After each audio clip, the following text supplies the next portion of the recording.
విజయనగరం జిల్లా వంగర మండలం కొత్త మరువాడు సమీపంలో ఏనుగుల గుంపు సంచారంతో ఆయా గ్రామాల ప్రజలు భయాందోళన చెందుతున్నారు. గతంలో ఇదే ప్రాంతంలో ఏనుగుల గుంపు ఎకరాల పంట విధ్వంసం చేసి ఇప్పటికే మరొక ముందే మళ్లీ సంచరించడంతో మరింత ఆందోళనకు గురవుతున్నారు.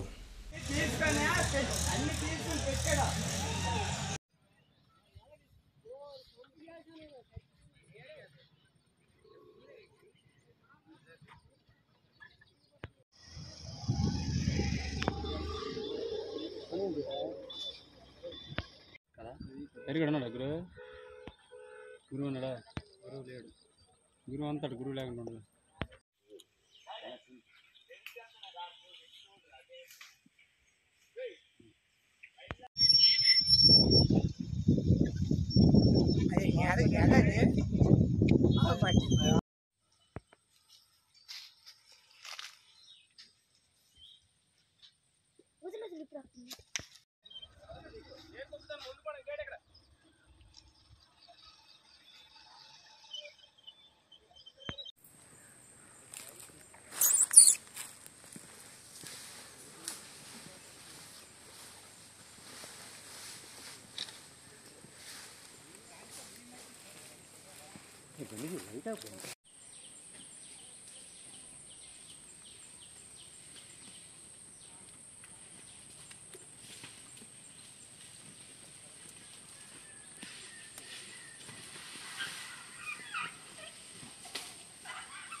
What